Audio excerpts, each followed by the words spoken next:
average hundreds of thousands of dollars less than a man who does the same work.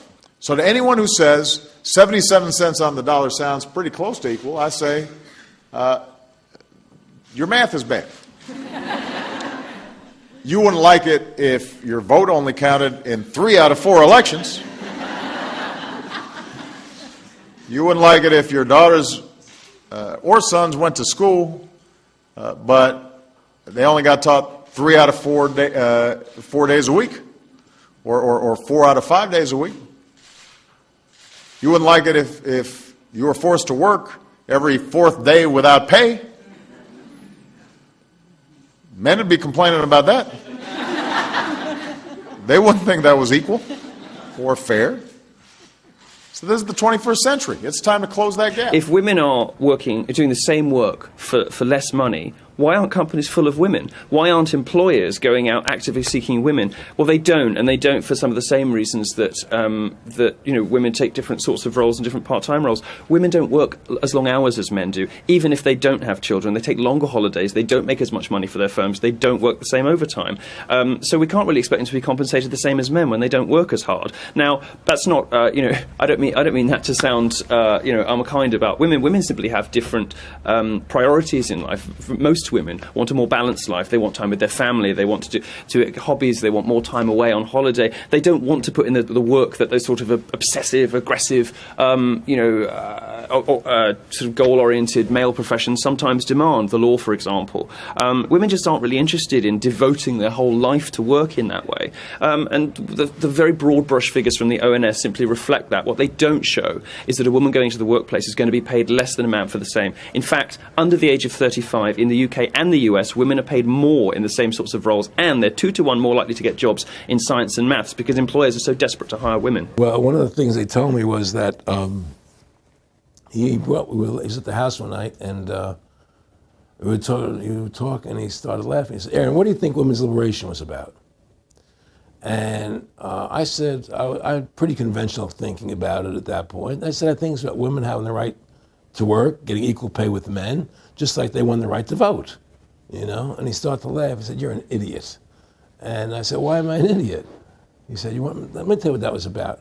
We, the Rockefellers, funded that. We funded Women's Lib, And we're the ones who got all over the newspapers and television, the Rockefeller Foundation. He says, and you want to know why? He says, there were 2 primary reasons. And one reason was we couldn't tax half the population before Women's Lib. And the second reason was, now we get the kids in school at an early age. We can indoctrinate the kids how to think. It breaks up the family. The kids start looking at the state as the family, as the school, as the officials, as their family, not as the parents teaching them. And so those are the 2 primary reasons for Women's Lib, which I thought up to that point was a noble thing.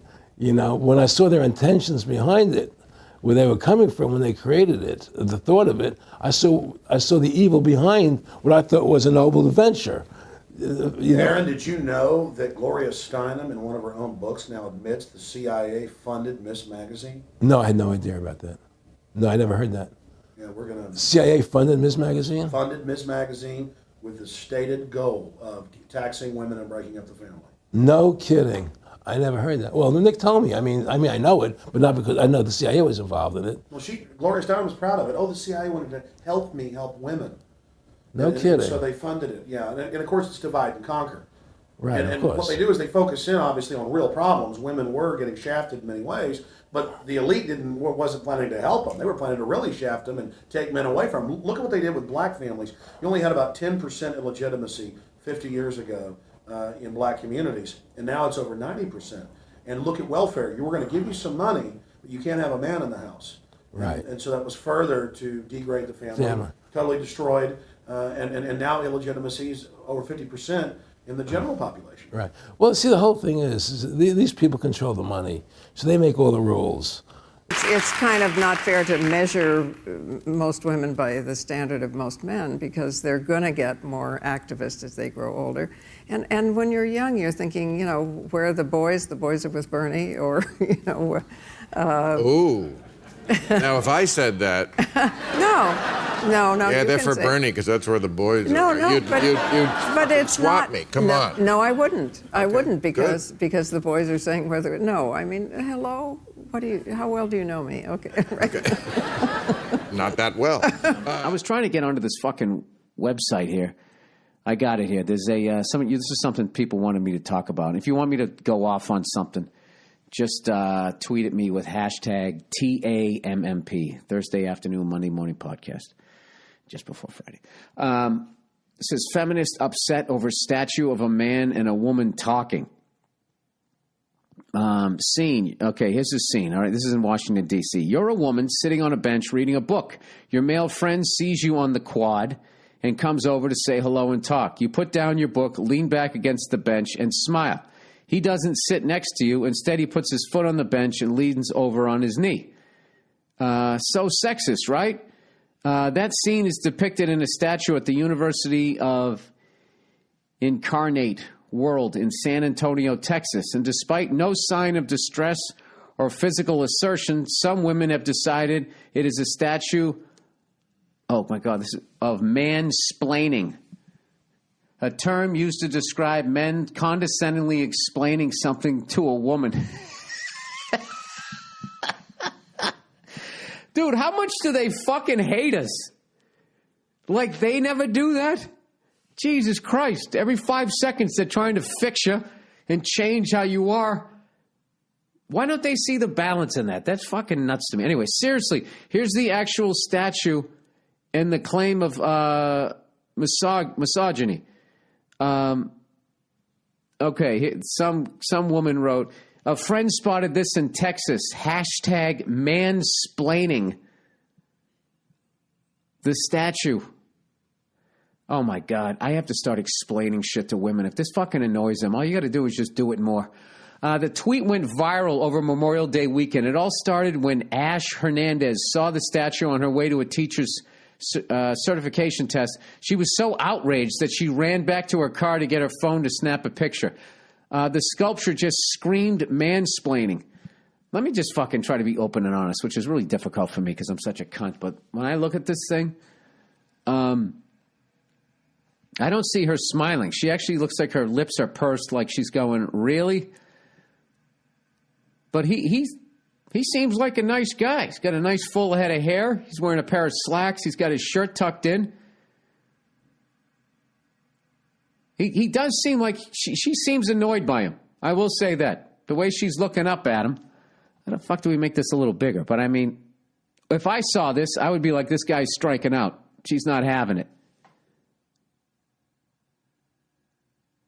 I don't know. I don't know what the deal is. He definitely, I got to admit, he definitely does look like he interrupted her. You know, she's got her legs crossed. She's got the book there she was reading, and he came over. I don't think this is mansplaining. I think the guy's kind of a douchebag, and he's taking a fucking, he's taking a swing. I think feminists have to understand that in order for us to get laid, we have to initiate the interaction. So, maybe he didn't have to put his loafer up on the bench. But I don't think that's a reason to take the whole fucking thing down. Like, I wouldn't walk by that statue as a guy and be like, you know what? I'm going to do that. Next time I see a lady reading a book, I'm going to put my fucking foot on there. Mansplaining's hilarious. Just for the record, ladies, they do it to us too. There's always that fucking person. You know that person? It's usually a person who's either they're not educated or they're overly impressed with their education. Like someone who didn't go to college is always trying to constantly throw out some information about something that they're well read on, that they read, to overcompensate for the fact that they didn't fucking throw $100,000 into the goddamn toilet going away to school. Or you get those people that, I went to undergrad here and then I matriculated over to fucking blah, blah, blah for my graduate and my baccalaureate degree. Those fucking people. And, I'm not saying that they can't be cool. And I'm not saying someone that doesn't go to a fucking college, didn't go to college can't be fucking cool. But I'm just saying, generally fucking speaking, those are the two types of people. They over-explain shit, I mean, maybe you don't have experienced this, but I've picked up a sort of profound loneliness, particularly in the generation of say, 17 to 27, of men that seem totally alienated and lost. They see no decent role models in culture. They see nothing particularly to aspire to or hope for, watching women kind of accelerate past them thanks to, social engineering, effectively, and the lies of, feminists and well-meaning journalists and idiot politicians. They've seen their place, kind of, their purpose in life and their raison d'etre sort of gradually dragged out from under them. Some of them are attracted to the kind of heroic Nietzschean, independence and heroism that you're talking about, but many of them just sort of feel hopelessly lost. Have you experienced that? And what's your advice to men like that? Because we're not just talking about, you'll say something like this, trying to be sort of sensitive and compassionate and real, and feminists, in their infinite and boundless sociopathy, will come back and say, lonely basement-dwelling neckbeards, who gives a toss, who cares, good riddance. If you talk, for instance, about men kind of running away from the institution of marriage, they'll be like, well, fine, who cares? These sort of nasty, sociopathic, lesbianic feminists will do this from time to time. But I care, and I think we should all care, about men who feel this way. And, by the way, it isn't just your stereotypical, marginalized, autistic young guy. There are handsome, athletic, successful, smart men who are similarly just so completely alienated and bewildered and lost. And I think maybe you have a different view on this, but it seems to me sort of 17 to 25 is kind of the sweet spot for this. And some of these young men just feel so hopelessly lost. It can be difficult to know what to do for them. You've encountered that too, I guess. Oh, absolutely. Absolutely. One of the saddest stories in the world. I mean, you have the age that everybody has all this great potential, and the doors are kind of closed for them. I mean, one of the things that feminism did was that it says men aren't supposed to have a role. I mean, the idea is the eradication of gender roles, so that sense of purpose that comes with having a role is gone. In terms of, as far as running away from traditional marriage, they know that marriage is kind of a trap for them.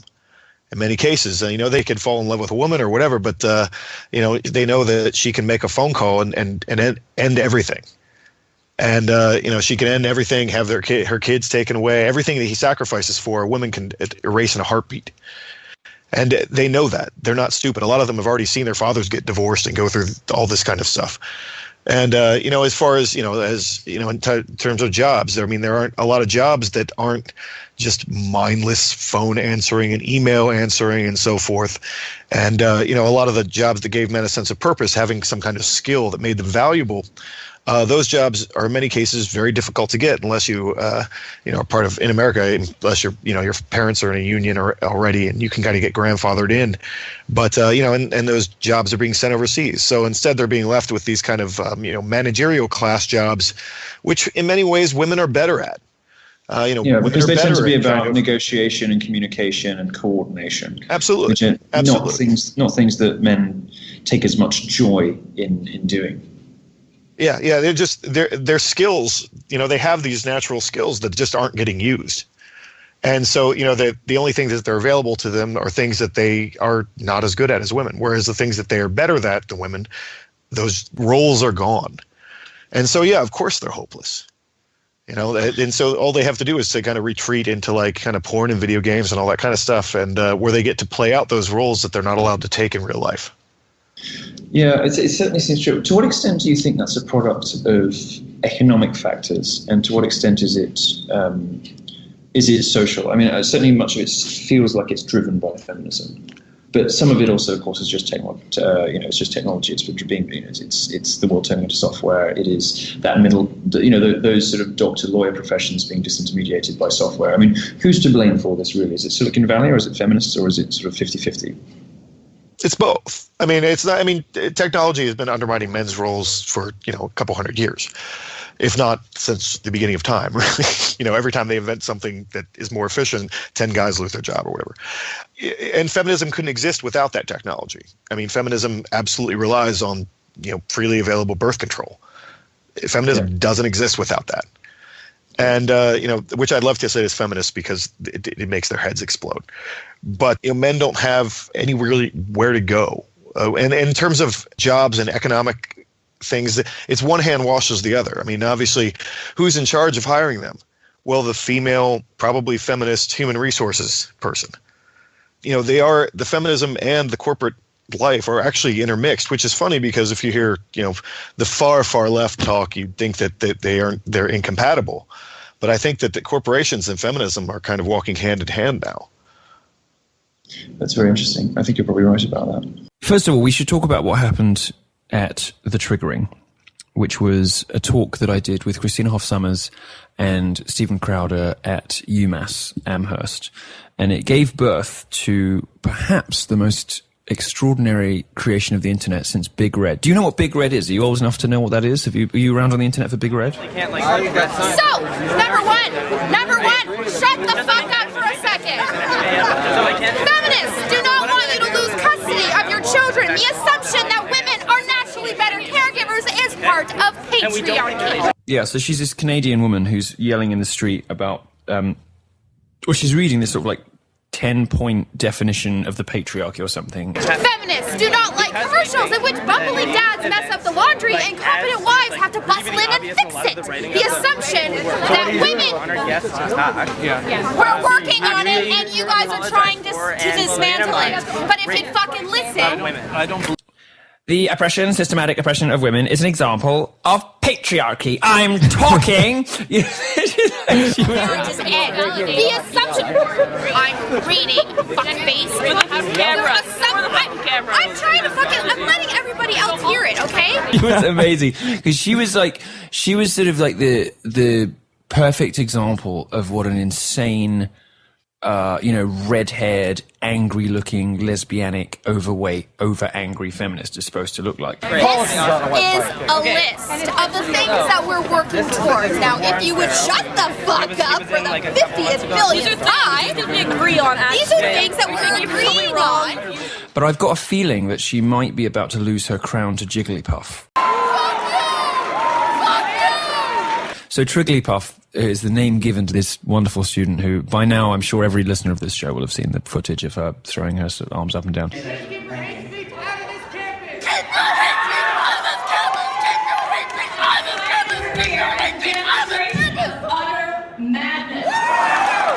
Do you know what's amazing about it? And I've said this a couple of times before, so sorry for those listeners who've heard this already, but there's an order of events to that video which I find fascinating.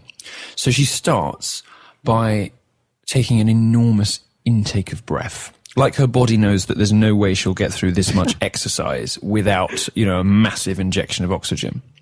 She does this huge intake. And then she hurls her arms up into the air and yells, "Get your hate speech off this campus," 3 times whilst thrusting her arms backwards and forwards. And just, it's what in less politically correct times we'd refer to as spurging out. Just losing it. And then it's like she's been switched off. Suddenly she just stops. The arms come back down. I don't know if those terrible Star Wars movies, the Attack of the Clones, the drone, whatever it is. When they turn all the robots off and they all just go, the clone army gets switched off. It's like, have you seen the one where it's her doing it and it's her energy level decreases as she heads towards have you seen that one online? Yeah, you know what they did? It's like a Street Fighter thing. So she's got this like bar of rage and it gets used up as she's going through this incredible protest like you've never seen in your life. Stop talking to us like children!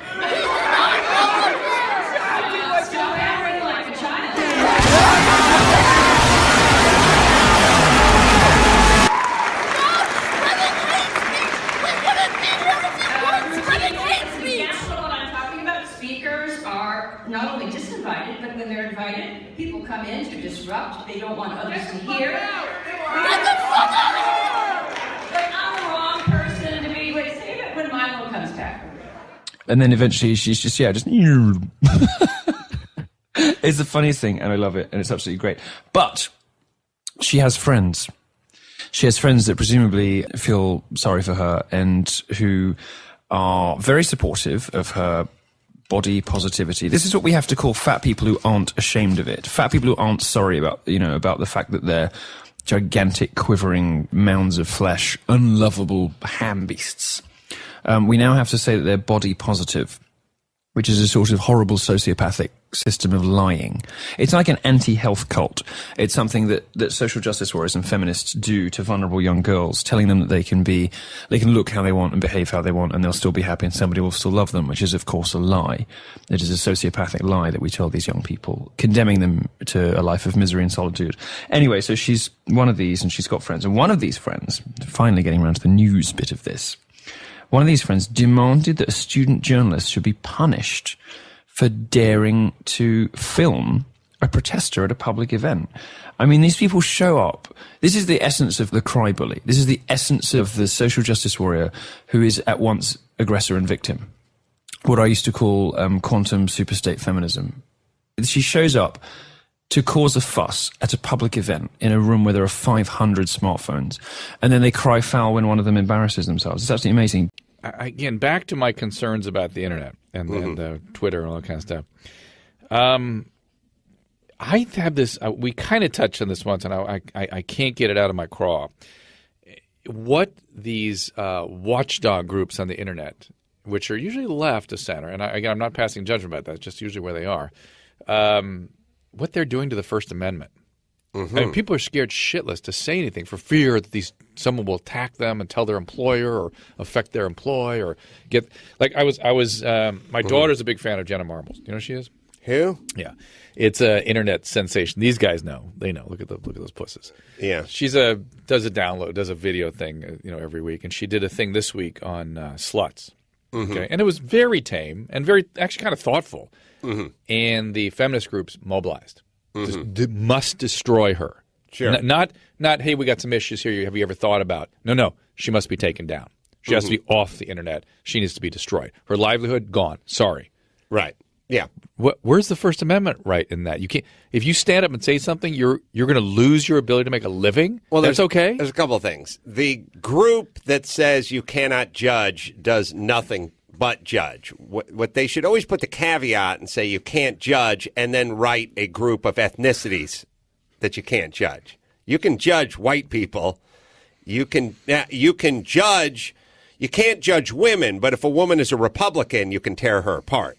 You can't judge a black person, but if the black person is on the right side of the aisle, then he's fair game. He's Clarence Thomas. You know what I'm saying? Yeah. You cannot judge unless they're either Republicans or in a group that if he's heterosexual, you can judge. If he's homosexual, you can't judge. But if he's homosexual and Republican, then you can judge. So they have this whole you can't judge, but there's really a fucking long scroll of people, and all they do, by the way, is judge. But I don't mind the judging. All they do is bully. Well, that's they what cyber bully. What I hate. And they come out and they talk about this bullying's got to end, and cyberbullying's got to end, and this poor gay kid bully the fuck out of these jumped people. off a bridge because he was cyber bullied by his roommate, and then they bully the fuck out of everyone who doesn't agree with them. It's not just. I mean, it's more than bully. It's like it feels violent. Right. Like bullying, like calling somebody an asshole is one thing, but get them off, make them so they can't talk anymore. Right. And what we need to do, it's not their fault. They're them. What does that mean? They're who they are. They're who they're going to be. Yeah.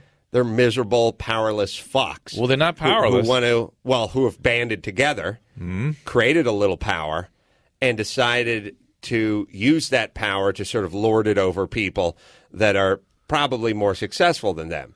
It's our fault for not telling them to fuck off, that we need to stand up and, first off, whether you agree or disagree with what the person's message was, you have to agree with the right to deliver the message. That's the part that I can't stand. But the message is even getting...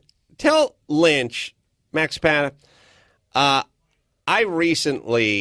was talking about this on a podcast, but I recently got put on just, this list of dumbest people, of 2012. And... again, it's one of these things where if I had nerve endings, maybe it would bother me. I'm one of the dumbest people of 2012. I mean, that doesn't feel good. Does anyone want to be on the list? No. I don't think about it. I don't give a fuck. Yeah. And by the way, you think I'm dumb? Look around, baby. Look around. let me invite you to my mansion and show you my collections of Lamborghinis. And then when we stand up in my super garage, we'll look over all the shitty places I used to live and all the shitty places I used to work and all the fucked out apartments I used to sleep on the floor of. And then you tell me how dumb I am.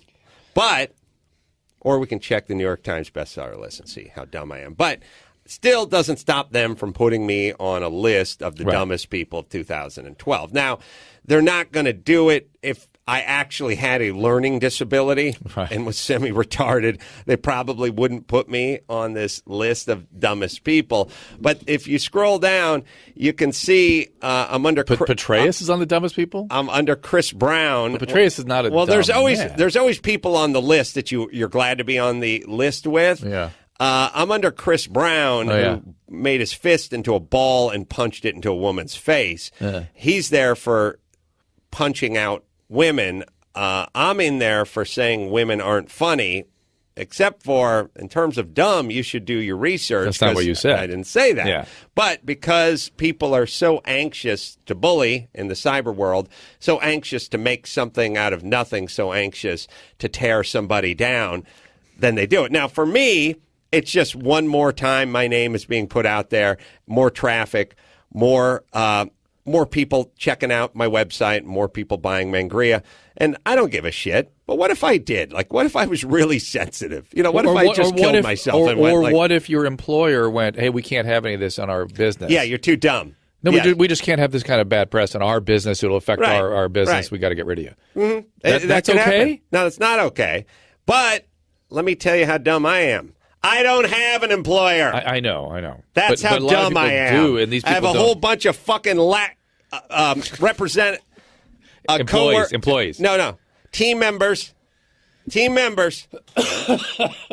who are in the facility that Daddy did not give me, that Barack Obama did not build me, that I fucking bought, and then I built a studio, and now I have a pirate ship, and I don't have a boss, so everyone can lick my salty balls, because I get to say whatever the fuck I want. And that's why I did what I do. And I get plenty of shit on the internet. And listen, all you groups out there, you miserable groups, go sick, baby. Go sick. Take your best shot. Do whatever the fuck you want, because guess what? I don't give a fuck. I don't work for GE or CBS. I don't have anybody over me who can let me go. I get you are free and clear, but what bothers me is the other people that they feel entitled. Come on. They feel entitled to go after that can have their livelihood or their families assaulted by this or their relationships fucked up by this. I know. You know what I mean? We're living in an era of angry nerds.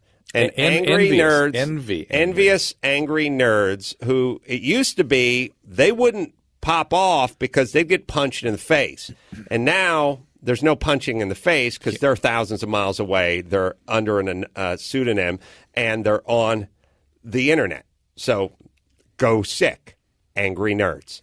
And all I'm saying is it's up to people like you and people like me and other people in the media to tell these people to fuck off. No one will do that because everyone's afraid of their advertisers. Don't react. Advertisers don't react. I know, but you can't get that to happen. They're yes, you can. Shitless. We already have. I have sponsors. They write fucking shitty letters to me, and they write horrible things about me being a misogynist and this, that, and the other. And you know, I'm homophobic. I'm xenophobic. I'm misogynistic. I hate gays. I hate women. I hate everybody. I hate the gay and lesbian community. I hate everyone. I have plenty of sponsors. My sponsors have told them, in essence, to fuck off. What are they basing all this hatred on? I mean, what are they basing your hatred on? I guess is the question. I make jokes. Yeah. I make jokes about Chaz Bono. So I hate gays and lesbians. As you know, you've been around me. You've seen all the bashing. Like whenever we go to when we used to do colleges, where I'd go like, where's the closest gay bar? And they'd be like, let's down on a corner that's on 5th and Bleecker. And I'd go, all right, hold on. And then I'd grab the fire extinguisher, take the lid off, piss in it, and then get my buddies. I'd get my pickup truck, and I'd go down there and spray them with my urine. I'd take a pool cue sometimes if they didn't have the fire extinguisher and go down there and bust the place up. Oh, you mean that's what we used to every do. college? Yeah, of course. Every time we traveled. Every time. You saw the confrontations I had with gay people all the time we threw down and all the bashing and beating I do of them. And then the verbal lashing you also The gave verbal them. attacks. You gave them, yes. Yeah, gays. Yeah. Women. People of all ethnicities. You know what's interesting? That's what I did. What's interesting? What's interesting is I do it about all ethnicities. No, you do it everybody. Everybody. Your wife, me, we all get it. Everyone gets it. Yeah. Right. All right. But only a certain amount of them complain. And it's usually the ones that aren't doing as well. Interesting. Maybe I should start complaining. I'm going to take to the internet. I'm going to fuck you up.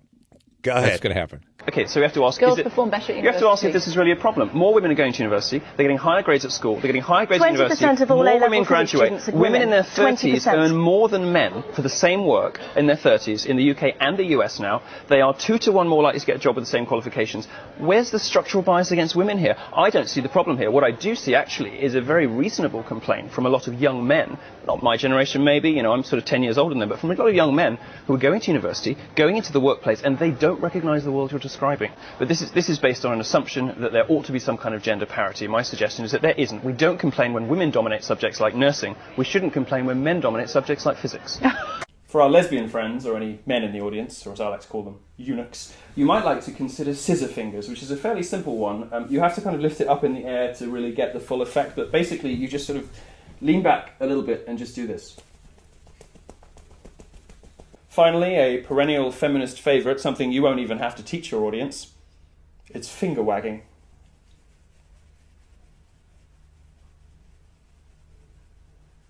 I think it's pretty clear, unfortunately, that it comes down to an issue of personal responsibility. No cloud service is ever going to be completely secure. Apple does have a responsibility to make its software as secure as possible, but there will always be hackers who are much smarter and much cleverer and are much more determined to exploit vulnerabilities. What this boils down to, for celebrities just like everybody else, is personal responsibility. And if you're going to take pictures of yourself like that, by far the most intelligent thing to do is do it with a Polaroid. Don't do it on a device that's connected to the internet, that's sending your pictures to servers you don't control. It's a recipe for madness, and for somebody who is as rich and as famous as Jennifer Lawrence is, it's sort of unbelievable. It's really weird, isn't it? I mean, we keep hearing about all of these extraordinary hate crimes that happen everywhere, but it doesn't really, I don't think, reflect the Britain that most of us know and love. The problem, really, I think, is that there's a whole ecosystem of publicly funded think tanks and university departments and all the rest of it, all set up to find prejudice somewhere to justify their own existence. I mean, it doesn't reflect the country that I know, and I don't think it reflects most people's experiences of being gay.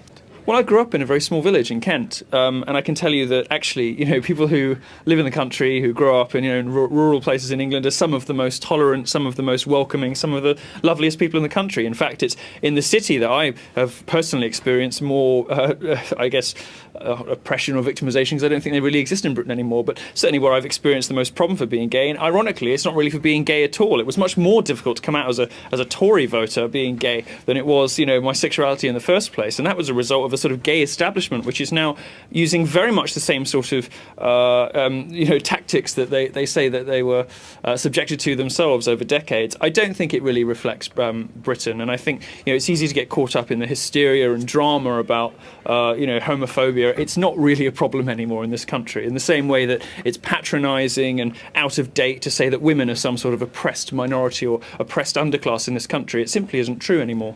Well, I lived in a small community and I was noticeably different. I remain noticeably different. The problem with hate crimes, first of all, is they're far too broadly defined. Second of all, it's a sort of Orwellian attempt to get inside the minds of people involved in altercations and work out what their real motivations were. And thirdly, in fact, it sort of destroys the concept of equality before the law, because effectively what hate crime means is it's more of a crime to hit, let's say, me, than it would be to hit you, which is something that I think most of your viewers would probably disagree with the principle of. It's an absurd thing to try to get into the minds of people, work out what they were really motivated by and what they were really doing. And this is the problem we're seeing at the moment in the US with the shooter, this terrible atrocity in Charleston.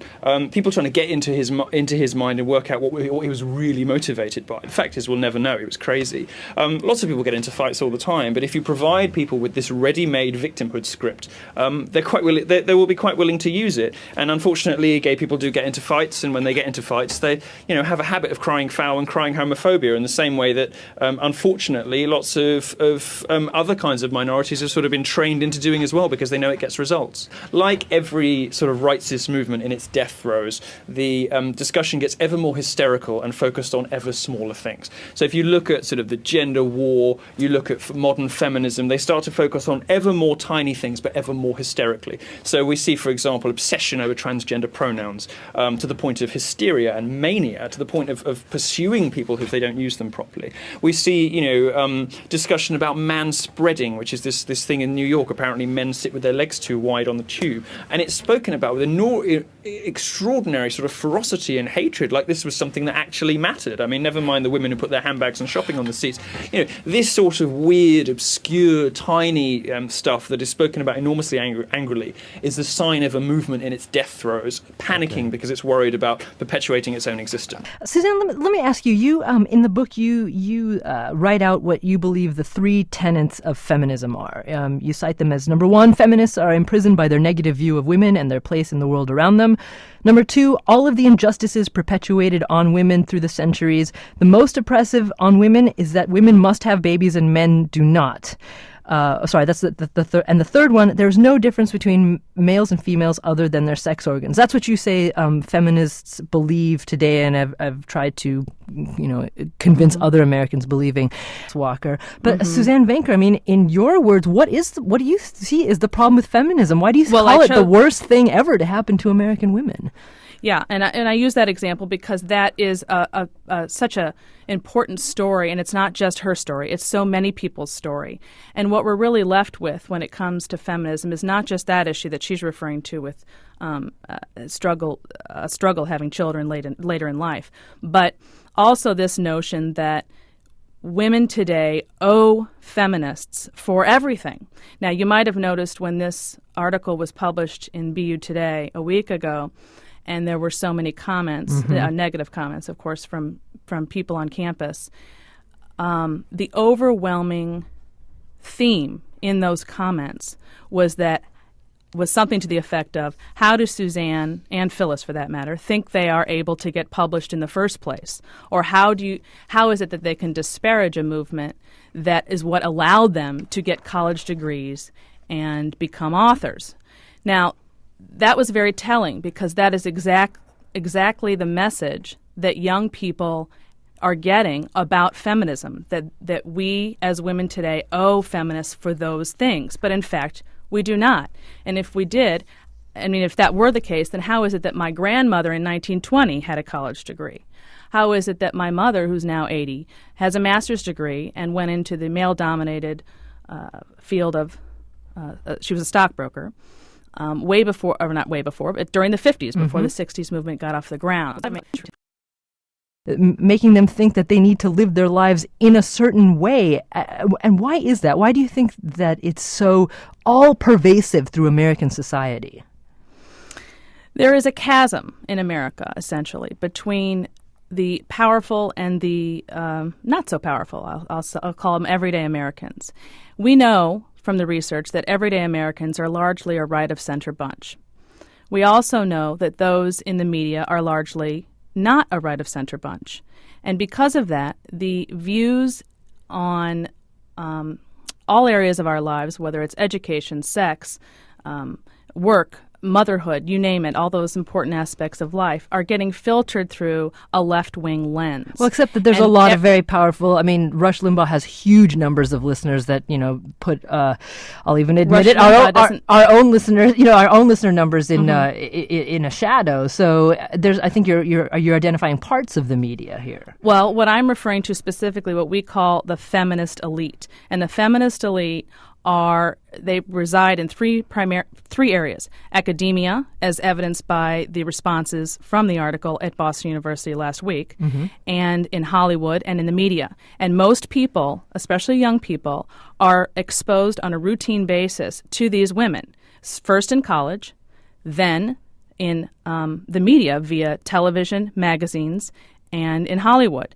So the messages that they're getting are consistently coming from this one place. And that message conflicts with what I believe will lead them to a happy place and will go along with the value system that they have for themselves. And they need a voice. And that's really where Flipside comes in. You know, I got several emails as a result of that article at BU from students at BU young girls who thanked me profusely because they feel like they have nowhere to go. That's what I'm all about. I'm for those people who don't have a voice. And, you know, what was interesting to me in the book is that, you know, you spend quite a bit of time really, you know, going after, for example, Gloria Steinem, Betty Friedan, the biggest names in what's popularly known as second wave feminism.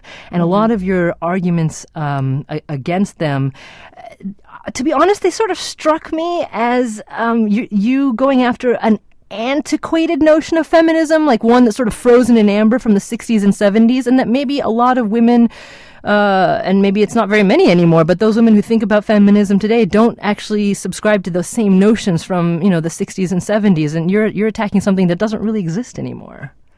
Well, can you give me an example of what you mean? Well, you know, when you say that, I have a quote here, you say that, for if I wasn't a feminist, well, you're describing what people who are feminists today think. You say, for if I wasn't a feminist, downgrading the role of wife and mother and planning an exciting career to liberate me from the home, well, then I must be conservative. And it was this, you know, when you say, it seems like you're saying that feminists still think that liberation means being free from men, free from the home, and, you know, free from the shackles that society has put on them. And I wonder if more women today don't see it as liberation, but just as a natural part of the totality of what they want to experience in their lives. Well, that would be fine because I would define that the same way myself, totality of what I want to experience. There's a lot of things I want to do in my life, and I explain in the book that women, it's a very positive book, that women can have it all if they sequence their lives. But if that were true, that it wasn't, if what you said was true, then why is it that women in college, many women in college, who aspire to have marriage and motherhood at the center of their lives, feel that they cannot say that out loud without being attacked, or maybe not attacked, but looked at funny? It is not PC to talk about getting married and having babies when you're in college. That is a fact. And the reality of that does stem from something, and it stems from feminism, because feminism at its outset in the 1960s was about demeaning motherhood. Now, we can go back and forth on this all day long, but it's in the book very clearly how it all began, and all the research and the backup for that research is there. So it's sort of like it's snowballed. That's kind of what I'm getting at. That anything that starts there is going to eventually, you know, you say something often enough, over and over and over again, and it just becomes part of the culture. And there's so many people that today, they don't think of themselves as feminists. They don't even use that term. But their lives have been a direct result of the feminist culture and the influence of feminism on their life, often without even knowing it. You know, feminism absolutely means different things to different people, and one of the things that we talk about on Flipside is that today feminism is discussed in three parts, essentially: first wave, second wave, and third wave. The first wave being the suffragette movement of the 19th century, then the second wave being the Betty Friedan 1960s period, and then the third wave being today. I think the most outspoken feminist today is Jessica Valenti, and she has a organization or website called Feministing, and they represent the third wave feminists. And she gave the definition, a working definition for feminism, just several months ago in the Washington Post. So when I go to the definition for feminism, I go right to the source, to the feminist. I mean, they should know what their own organization or movement is. So, one source, but it's the current. That certainly that represents third wave, and that goes hand in hand with second wave. However, it does not go hand in hand with first wave. So there is no real comparison between the suffragette movement and the feminist movement in the 1960s. The feminists in the 1960s just piggybacked off of that earlier movement that virtually every sane person would agree with in terms of the right to vote, and called that women's rights and said that they were continuing forth with that initial movement. But in fact, the early feminists, if you want to call them that, the suffragettes, were not pro-choice and were very family-oriented women. So those two agendas are very different. Yeah, the distinction there is wonderful. I think that focusing on oppression for women in third world countries or worldwide is a fantastic place for feminists to focus their attention. Hillary Clinton right now has taken on an assignment for that very thing, and I think that the focus should be over there as opposed to here, because the problem is comparing American women to women in other countries and suggesting that we are all sort of equally oppressed, and that's kind of, that there's still more work to be done here, as though we are not fully finished with the movement, when I'm saying essentially we are. Focus on the real oppression. That's great. And then I read in the end of your book, here are what you call are the non-negotiables in terms of the solutions to the problem that you see. You say, 1, casual sex is a dead-end street. 2, marriage is the ultimate goal and divorce should not be assumed to be an option. And 3, children need, deserve, and want to be raised by their own parents. Experience.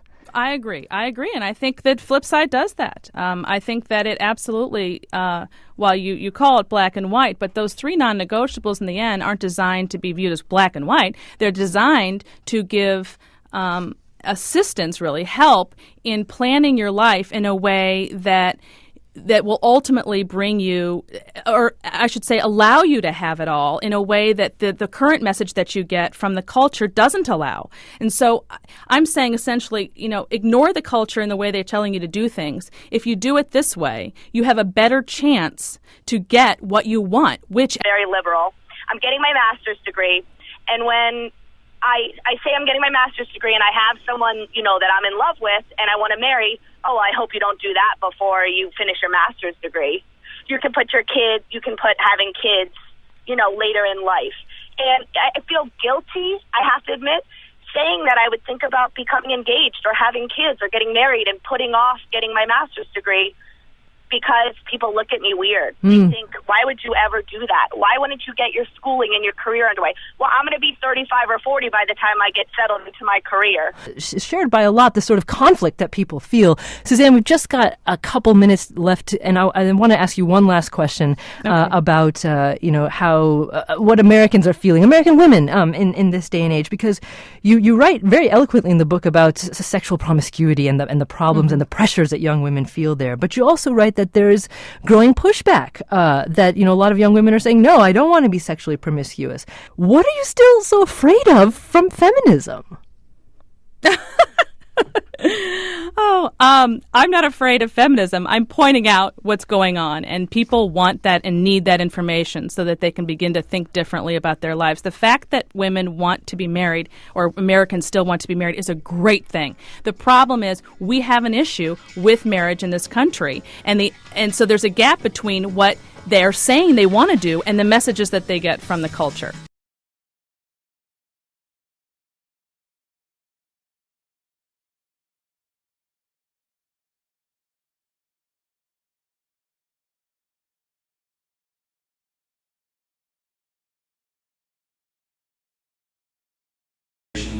There's a strong feminist presence on campus. There's a strong Black Lives Matter presence on campus.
Fire code, exit is not free.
I think that was feminist makeup, Milo.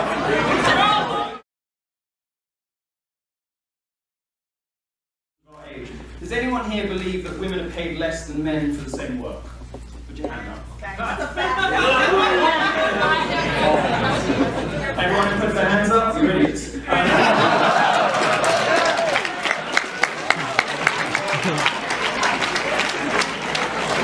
Does anyone here believe that there is a pervasive culture of rape that means that American university campuses have higher rates of sexual assault than the Congo? More than 1 in 5 women being sexually assaulted. Does anybody believe that about American campuses? Anybody? No? Fewer idiots on that one. These claims, based on advocacy research repeated by credulous journalists, are designed to do one thing. They're designed to push a particular political ideology on you that is divisive, hateful, bigoted, in many cases racist, in many cases sexist, and is simply not very much fun. And I like fun, so I want to talk to you about free speech and how free speech can be fun. Ow! If you're in the audience and you are aggrieved about the gender pay gap, let me make your life happier and explain to you why you're wrong. If you take all of the money that women earn and all of the money that men earn, and you do a simple sort of division, you will arrive at a figure of, let's say, 79 cents on the dollar. The problem with this is that it is babyish economics of the childish kind that only the progressive left could possibly believe in. The problem with this stuff is it doesn't take into account the different choices that women make. It doesn't take into account the fact that women tend to work shorter hours, they have babies, they do all sorts of other things that mean that it's not an apples for apple, it's not an oranges to oranges comparison. Now the problem with the wage gap is it's used to suggest that if a woman goes into the workplace, she's going to be paid 79 cents for the same work as a man. Well, that confuses wages with earnings. So if you believe that there's a wage gap, I would encourage you to return to the dictionary and learn what wages mean. Because it is illegal to pay a man and a woman differently for the same work. And in fact, it doesn't happen.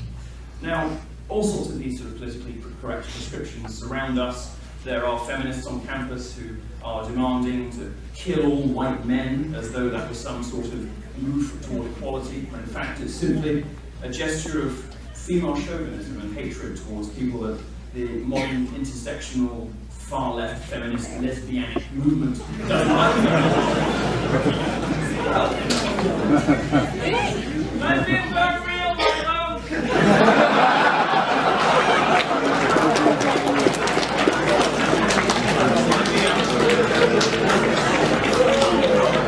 Somebody's been watching me too much on YouTube. I agree with you. It's outside the scope of the present discussion, but since you brought it up. No, I'm not entirely sure there's sex without penises. I don't think that works. The lesbians that we like aren't really lesbians, they're just women in porn, aren't they? And if there are lesbians, it seems to me a sort of fashionable political movement we should stamp out, given the extraordinary rates of domestic violence, the obesity crisis, and by the way, it's an interesting thing. Did you know that there is one respect in which the campus rape crisis is real? Do you know what it is? Can anyone tell me? I've sort of given it away already. There is just one rape crisis on campus. It is the lesbian rape crisis. if you look at the statistics from the Department of Justice, you will see that vastly disproportionately, the women who report sexual assault on campus describe themselves as lesbians. If there is a rape epidemic on campus, it's not being committed by men. And if you look at the justice statistics, which are the gold standard, you'll discover all sorts of things that feminists won't tell you. I'm going to take on a really super quick talk. I want to get on to questions very, very quickly about some of the things that are going on at other universities. Now, Rutgers doesn't have a completely clean pair of hands. You have a reasonable claim here to be one of the universities that sort of invented trigger warnings. You also have, you did. I'm happy about it. You also have among your graduates a woman called Jessica Valenti. Has anyone heard of Jessica Valenti? Now, I'm not saying that everything at Rutgers, I'm not saying Rutgers is responsible for the creation of Jessica Valenti, but if you're something like Hitler's Austrian Art College.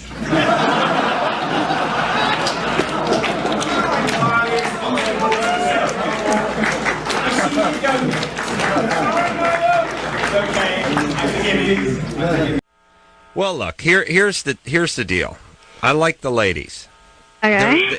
They're better. They're better at certain things. Better at most things. No.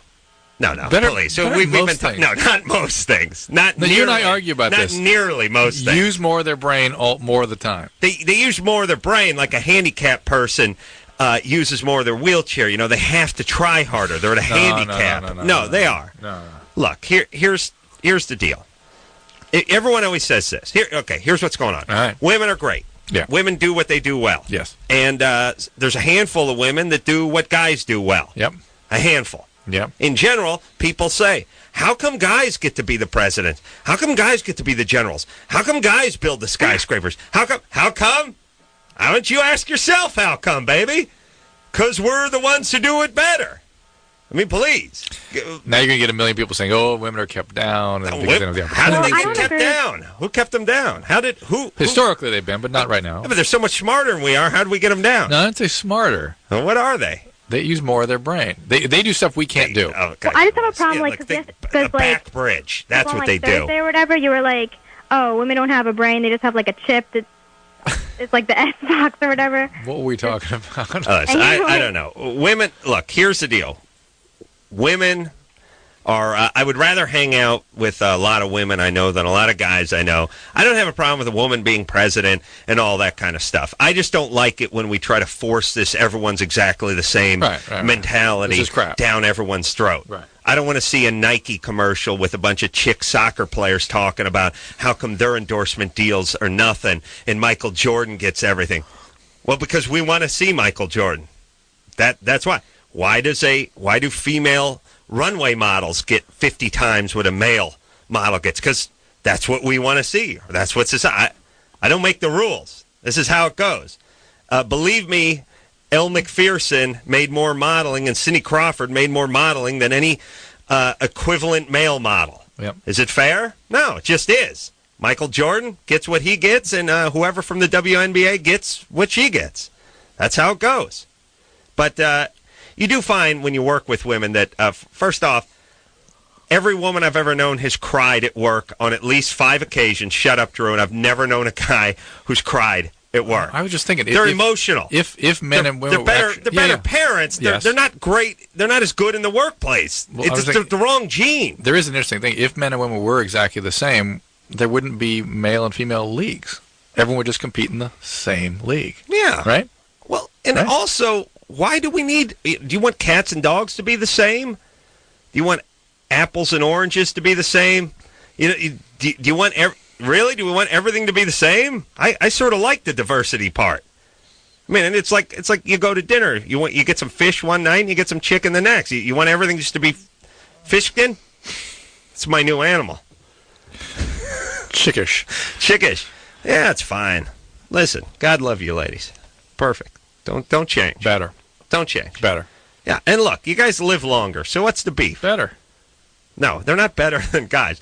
Guys are better getting stuff done. They're just better at getting guys are stuff better. done. This is why women are better at what they do. Guys are better at being a-holes, better at being aggressive.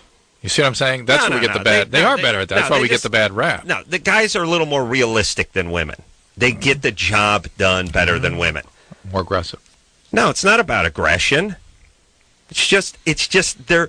A woman will stop and sit down and start crying sometimes and say, "I'm not going to go on." Guys don't do that. Here's my point. Guys can rally. Chicks can't.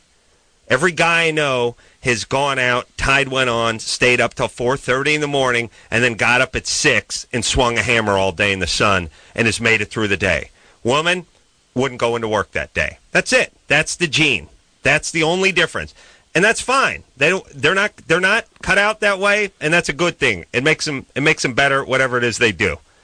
Not the only difference, but that is a difference, yes. Yes, guys rally. Okay. There's no way your wife could do as many sub 3-hour sleep nights as you've done in the last 5 years. No possible way. And the same with my wife. It's impossible for them. All right?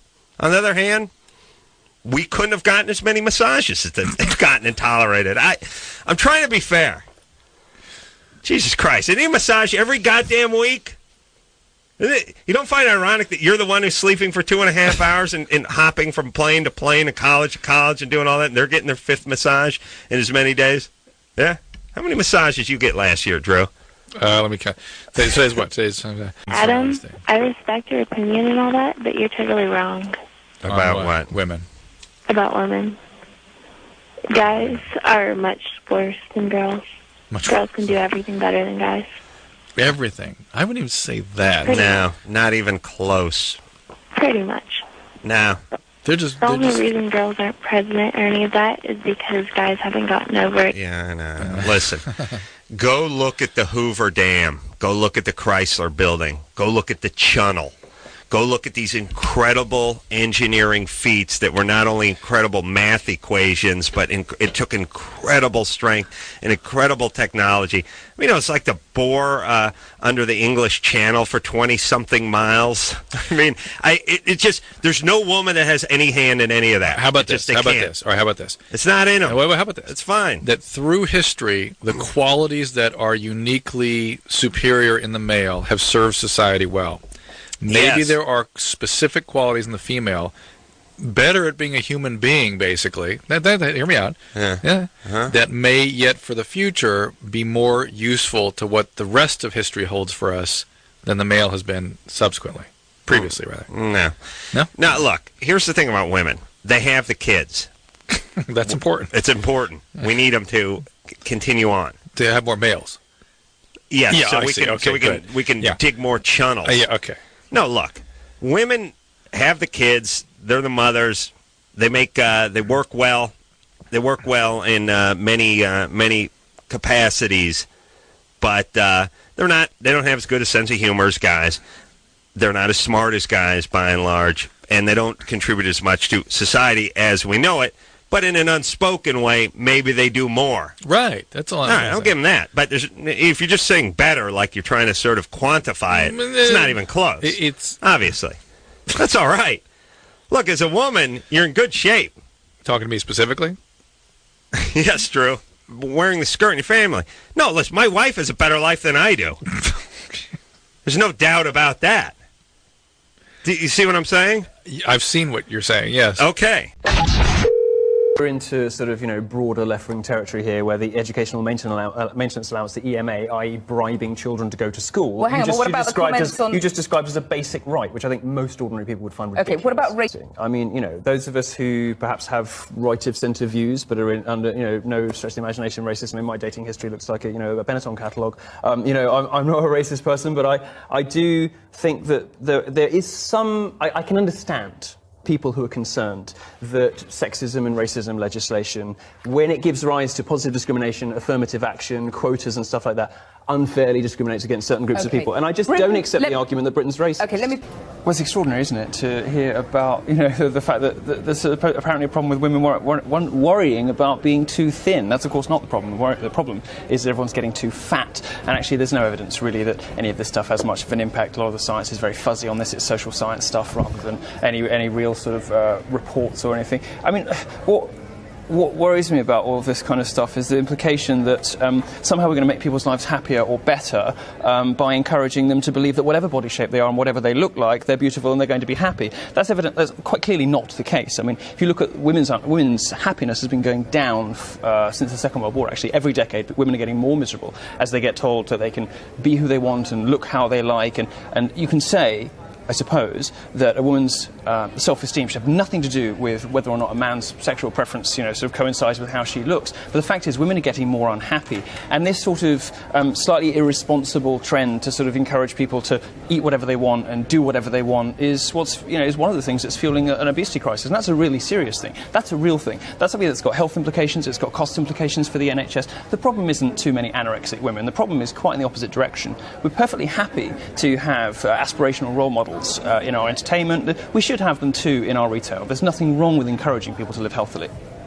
I'm not sure where this sort of obsession with realism and realistic proportions has come from. I mean, there are blogs, sort of feminist blogs out there that show, video game characters in more realistic proportions. They turn Lara Croft into this sort of dumpy, lesbianic, short woman in cargo pants. And nobody really wants to see that. Nobody wants, not even women. It's not an aspirational sort of icon that people can aspire to be like. The fact is, we do have a huge problem with people treating their own health very irresponsibly. And I personally find when media figures and feminists and activists and campaigners encourage women to worship themselves no matter what their size and what their shape, actually that just has the effect of making women unhappy. And women have been getting more unhappy decade after decade after decade since the Second World War, since this stuff started to happen. I'm not sure that's the case. I think it's quite an important part of growing up, the sort of as people start to experiment with dangerous language, they argue with each other, they position themselves against other people. And if you provide them with these enormous words on mainstream TV news stations, because you've written in national newspapers these awful, naughty words, what's a kid going to do? Use it. I'm going to read out something you wrote about homosexuality, which is the feelings of alienation and rejection it engenders are responsible for the sorts of repugnant tribal posturing you see on the streets of Soho on a Friday night, as bitterly unhappy queers engage in degrading and repulsive behaviour. I stand by that. It's okay. 60 Minutes comes on, right? Who doesn't want to watch that show and pretend they're smart? I like it. So Morley Safer comes on.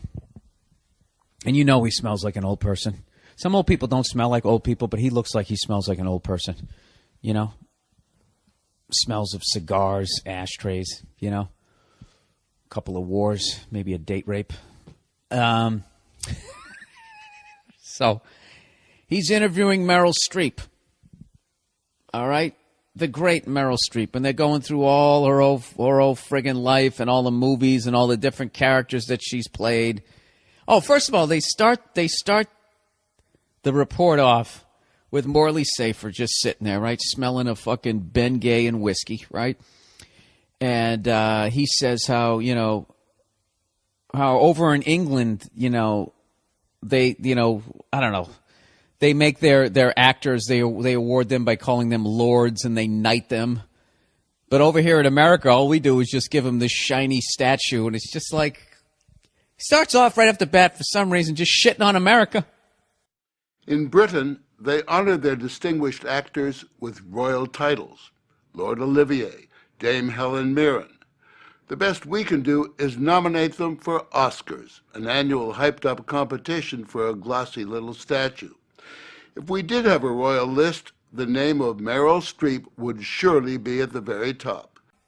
Like an Oscar is somehow beneath Sir Anthony Michael Hall. I mean, or Lord what? Lord of what? Lord of what? At least you can fucking hold our statue. You're Lord of what kingdom? That phony horse shit that you have with Prince Charles and the Popper or whatever the fuck is going on over there? Look, if the Rothschilds knight you over there, then that fucking means something. Then you can become part of their yacht convoy as they go around the world, figuring out how to take over another currency, right? Then you're in with them, okay? But if you're fucking, Lord of this and your wingman is the Duke of Elton John, I mean, the whole thing is fucking stupid, right? So right off the bat, it's already bugging me. But I know Nia hates when I talk to the TV, right? So I keep my big fucking yap shut. And they start talking about Meryl Streep, going through the whole thing. And then the old guy there, smelling of, prescription meds, goes, whenever they talk about the roles you play, they always say, you play independent-minded women, very strong women. And Meryl goes, I know, that's what they say. When a guy, they never say to a guy, oh, you're playing a strong-willed character, yada, yada, yada. I let that go, whatever, no biggie. I'll take that. There's one observation that gets her back up, when people note that she's played a lot of strong-minded women.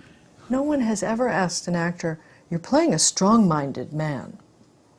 We assume that men are strong-minded or have opinions, but a strong-minded woman is a different animal. I let that go, whatever, no biggie. I'll take that. It's probably true. What the fuck do I know? I'm not a woman, right?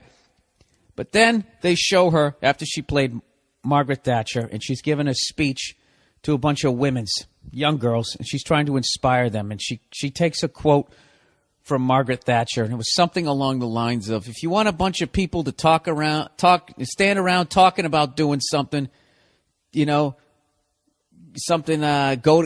to talk to men. But if you want it to actually get done, you got to get a woman. And then all the chicks go, woo! Margaret Thatcher said, if you want something spoken about, ask a man. If you want it done, ask a woman. So I laugh and I'm like, yay, reverse sexism, right? Just seeing,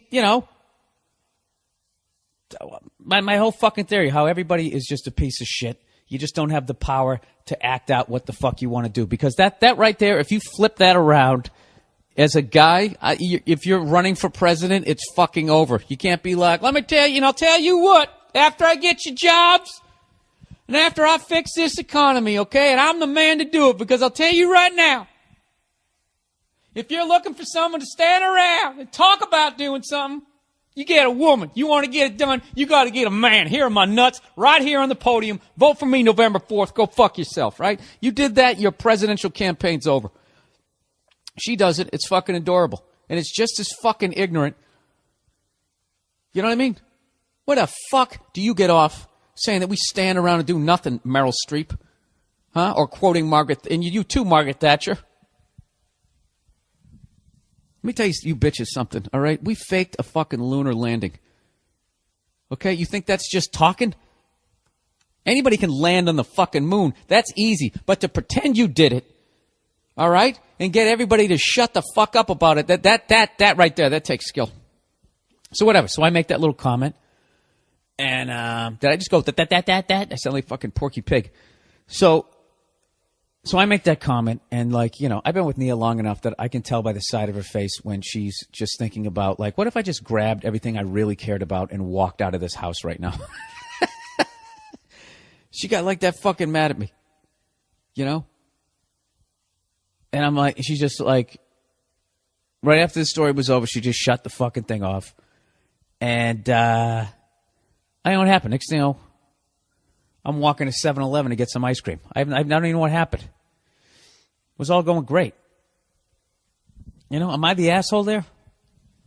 What am I? Am I supposed to just fucking sit there with my mouth hanging open with drool coming out when I watch TV? If somebody says something douchey, I'm not supposed to say it?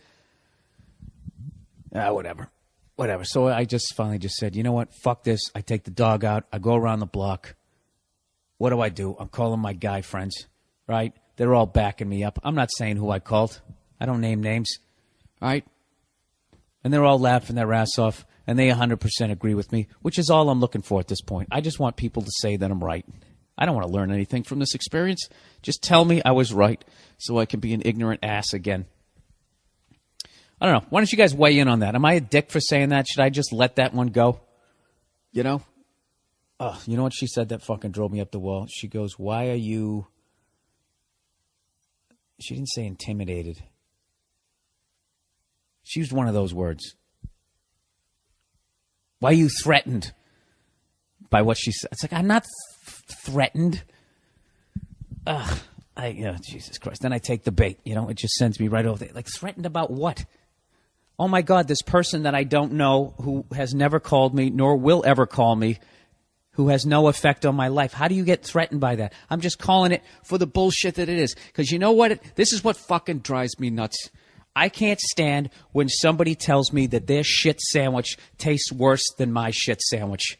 Okay? Go fuck yourself. At what point am I supposed to have empathy as I'm sitting here eating a shit sandwich and you're telling me how much worse yours is? You know, at the end of the fucking day.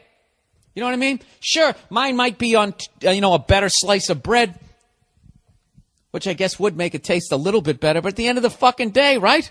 The end of the fucking day. All right, I'm going to end up in a FEMA camp with you. Okay, you think when the next fucking psycho comes along, I'm going to make the cut? What the fuck what do I bring to the world? Huh? Exactly. I'm going to be standing right next to you. So go fuck yourself. This fucking woman, every time she sneezes, they give her another goddamn award. She's still bitching. Still fucking bitching. You know, it's ridiculous. I remember when I did this Oscar-nominated part. Oh, go fuck yourself with your wigs. The whole thing just, that's what fucking pisses me off when I watch this shit. If you really want to know my perspective, is from where I come from, I can't bitch about shit because everybody's like, oh, go fuck yourself. You hit the lottery, right? But I got to sit here and listen to you, bitch, even if you're fucking killing it. Even if you're killing it. Yale School of Drama. And he stepped on the bull. Go fuck yourself with your goddamn yachts. All right, there you go. That felt good. It's probably ignorant. But whatever. No, it doesn't matter in the sense that they are equal but different, but it simply isn't true to say that there is no difference whatsoever between the aptitudes of men and women. And it is, without question, true that there are some biological differences between men and women, and we know that from our anatomy. But we also know it from experiments that we do on young children before they've had the opportunity to be socialized, the sorts of toys that they go for. And that holds true, actually, for other bits of the animal kingdom as well. Some of the reason why girls drop out of STEM subjects at college and chess clubs is because they keep losing. And one of the reasons they keep losing is that it does seem to be the case that chess as a game plays to some of the male intellectual virtues. And when Simon Baron-Cohen talks about these, the way he describes it is men are good at systematizing and women are good at empathizing. And there is some reason to suppose that may have some basis in biology. It's very trendy these days to say that everything is socially determined, but that's not what the science says. And it's not either what common sense says, because if it were true, these days there would be a lot more representation of women in the sciences, in astrophysics, in philosophy, in mathematics, and in chess, but there isn't. All right, here's Milo. Well, you hear this a lot from scientists. You hear this a lot, in particular, from female scientists. But the fact is that there is some reason to suppose that there is an advantage to being a man in certain subjects. There's reason to suppose that gender essentialism, biological determinism, whatever you want to call it, the fact that there are male brains and female brains, may indeed have some basis in science. Now, this is sort of thrown out of the window completely by feminists and female academics who just refuse to accept that there's any reason whatsoever why there might be a gender imbalance. Two things on that. One, actually, the science is very much still out on that. And two, if you look at equality in society, if you look, for example, at Bangladesh versus Norway, what you notice is the number of women in science and technology subjects actually goes down as societies get more equal, because women simply don't make the same choices that female academics and feminists would like them to. Women actually don't want to go into the sciences on the whole, and when they have every option available to them, they tend to choose not to. Yeah, I've said this a million times. Like, why are there more white firemen than Asian or black firemen? It should, and it's like, maybe white guys are more attracted to this versus nursing. Yeah, exactly. Versus airport security. Like, I don't know. Can we just, let's decide that there's not discriminatory hiring practices, and then once we do, there's just more white firemen. That's the way it is. Let the water reach its own level. Or more, or it's 96% males.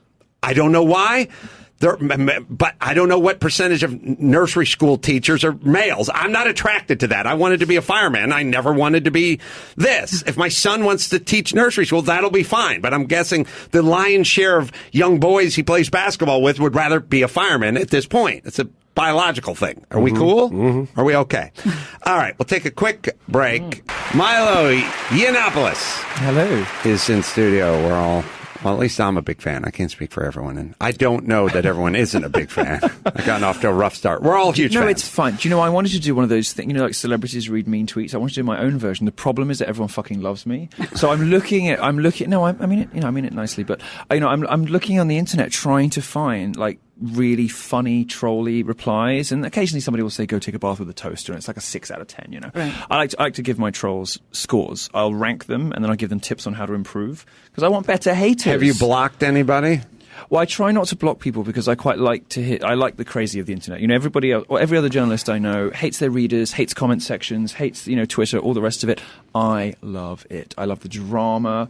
I love the chaos. I think it's fantastic. So I like to read everything, as awful as it is and as great as it is. The speaking tour is the Dangerous Faggot Tour. Dangerous Faggot Tour. Which is continuing through 2016. Dates and tickets are at the website. That is, I'll spell it out for you, YIANNOPOULOS.net is where you go.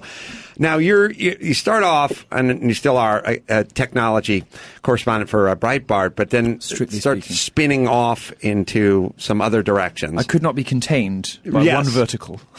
And what do you is that I feel the timing is perfect for a guy like yourself, because we're going insane. And I always say, this guy was talking about metal, but I always say grunge music was born of hair bands. We'd had enough Aquanet and eyeliner to last us we had an impacted ass full of guys in spandex pants. So we went full Kurt Cobain and Soundgarden. That's where we went. The pendulum swung the other way. So we're going so insane on campuses now that we're all dying for your voice to come out and scream at us and set us straight. It's kind of you to say so. I think what's interesting about me sort of popping up at the moment is that I'm kind of impervious to the usual critiques from the left. Now, what they like to do when you make any kind of evidence-based argument, whether it's about women in the workplace, you played a clip earlier which was about, why there aren't more women in whatever, whether it's about the wage gap, whether it's about campus rape culture, any of these other lies the left tells to get at people, their usual strategy, if you try to ask them for evidence or facts, or you dispute their version of events, is to try to delegitimize you as a human being rather than interrogate the argument, because of course they can't, because they're wrong. None of the facts are on their side. So they'll call you a bigot, they call you a misogynist, a racist, a homophobe, a transphobe. I mean, most people don't even know what these words mean, less still guilty of the offences. They sort of can't get me on any of that stuff because I'm a, sassy, gay, British columnist who never shuts up about black dick. You can't get me on racism, you can't get me on sexism, you can't get me on homophobia. It just doesn't stick because it's not so obviously not true. I don't know English desserts. What is black dick again? It's like spotted dick. Yeah, black dick. It's a layer of chocolate ganache with a cream topping. And you just shove it up your ass repeatedly. I'm going out to England this summer. Show. I'm going to ask for some black dick. I know how this show goes. When I'm driving in the cab on the way from Heathrow, I'll just say, "Find me some black dick." Take me to the nearest. Yeah, take me to. I've got a lust for black dick. I find it sad. I'm with you on this, but I've said it a million times. I find it really sad that I have many answers to many of life's vexing problems. I listen to your show. I know you're right about almost everything. It's usually family and education, but I can't go on Huffington Post and explain to the nice young lady what's going on in the black community because I'm not black. Which is insane. It's insane. It's like saying your doctor can't only has to work on people of his own nationality or something. And by the way, am I not allowed to have an opinion on anything? Do I have to be stuck in traffic to have an opinion on traffic? Or can I do it from my house in my slippers? It's insane. Do you know, I've actually written a column about this, and my conclusion on this subject... And it's racist. It is racist. You're absolutely right. I've written a column about this. I have decided that, in fact, these equality and diversity departments, so long as they exist, if we think they need them, they should be staffed exclusively by rich, straight, older white men. Why? Well, for the same reason that it works quite well when judges look like that. Because they're not subject to the supposed oppression under discussion, they're not biased. Who better than somebody, if you believe in the concept of privilege, which is, of course, fairy stories, like a conspiracy theory dreamed up by the left to bash people they don't like. If you believe that there is a patriarchal, heteronormative, cis white, conspiracy theory to keep oppressed minorities down, surely you want the most impartial possible judge. You want somebody who's not affected by privilege, somebody who's going to be able to take a dispassionate view of the warring fact. Because very often these things come into combat with one another. Women versus gays, or Hispanics versus blacks, or as the sort of stuff. Get Rich Whitey with the monocle who has somebody needs no to skin in the sift game. through this stuff. So why not choose the most privileged people of all? So I'm out, obviously, but when Daddy's president and when he elects me to press secretary, I'm going to put your name forward for the head of equality and diversity in the Trump White House, because I very firmly believe you would be the best person for the job. The other spurious argument that a lot of folks on the left make when you bring up any of these facts is they pull out an example. Like, I know a single mom of 18 who actually worked her way through college and now is a successful attorney. And it's like, yeah, okay, I go nuts because whenever Bill Maher starts talking about radical Islam, it's like, whoa, not everybody, I know, I went to high school with a guy who was Muslim, who's perfectly gentle. Like, yes, not everyone. Stop it. It's no way. This is the worst way to solve a problem. Well, the worst way to solve a problem is like the doctor to go, not everyone has smallpox. And you go, yes, but a significant number of our society does. Enough people have smallpox to make it a health risk. Right. So I treated a kid this morning who did not have smallpox. So you can't say smallpox. And it's like, yes, we can. And why can't we? Wait a minute. Do you have smallpox? No, I don't. Well, then you shouldn't be talking about it. It's an insane way to solve a problem. Well, the left has developed this view of the universe, which now unfortunately obtains in the majority of the media and in all universities everywhere, which is why I'm doing a college tour, that is based on identity politics, that there is something about what you're born as that gives you special X, Y, Z. Now, I thought we were past this stuff, I thought the left was down with Martin Luther King, judged by the content of character, not by skin color. Actually, the thing that people don't realize is that Martin Luther King lost, Malcolm X won. And now feminism has become about female supremacy and sort of female chauvinism and misandry. Black Lives Matter is a violent, destructive, selfish black supremacy movement. And all these things are based ultimately on a philosophy from the left of identitarian politics, like what you are is what you were born, rather than, as I think perhaps most people on the right and most libertarians, and certainly most of the people that I like, would prefer society. We would prefer society to be organised according to what you think and what you say, what you believe, the work you've done, what you've learned, your conclusions, your reason. And the reason that the left loves to fall back on anecdotes, as you correctly identified, is that their whole world is viewed through the prism of individual identity.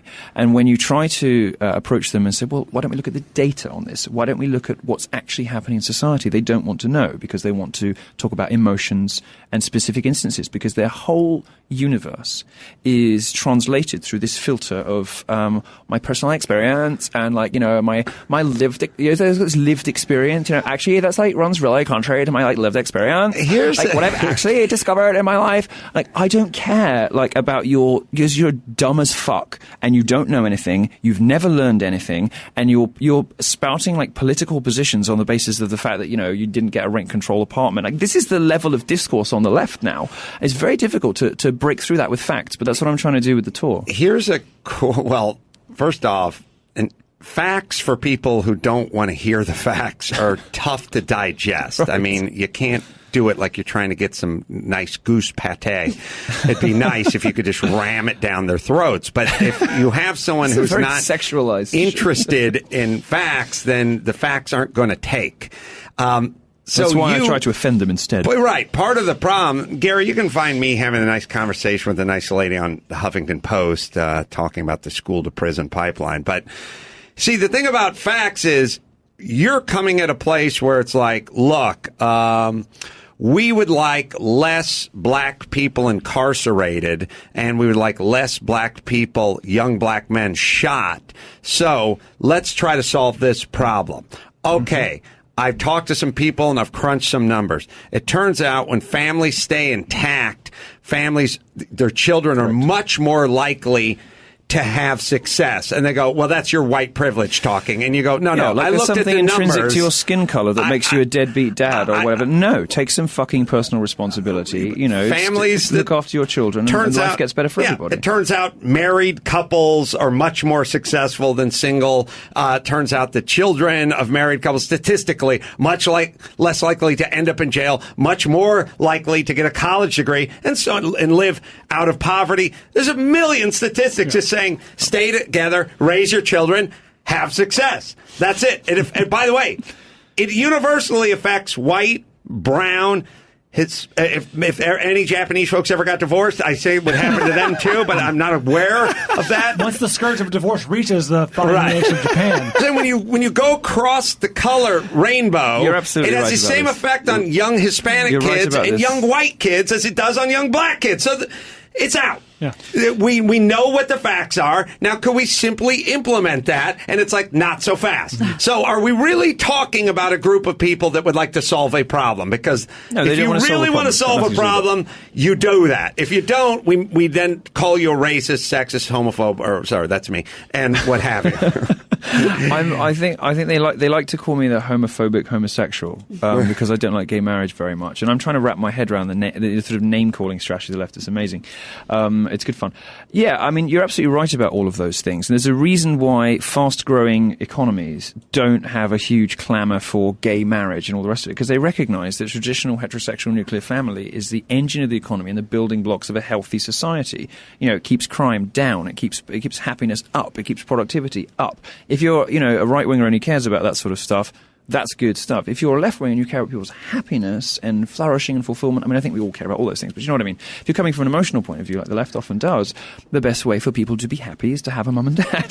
The thing that's crazy is when it comes to climate change, they're all about the numbers, the data, statistics. All of a sudden, they all become meteorologists, which is fine, but which is it? Are you data-based? Because you're telling me that in Greenland, the ice shelf has shrunk 21% since 1978, and that the water's risen in Florida 3 millimeters in the last 10. Okay, good. I like stats. I got some stats about family and the school to prison pipeline and the black community. Would you like to look at those stats? No, I shun those and reject those completely and call you racist. Why is that or not? Well, the thing you have to understand about the liberal mind is it is capable of the most extraordinary cognitive dissonance. I mean, for example, they will tell you on the one hand that all gender is socially constructed, that people aren't born girls and born boys. It's a sort of thing that evolves as a result of societal privilege. I have 9-year-old boy-girl twins. So. Right, and they'll tell you that... you don't know which is which. They'll tell you... Neither do they. If you're living in Canada, you would be legally forbidden from calling one of them a boy and one of them a girl. Just let them grow up and see what gender they want to be. Right.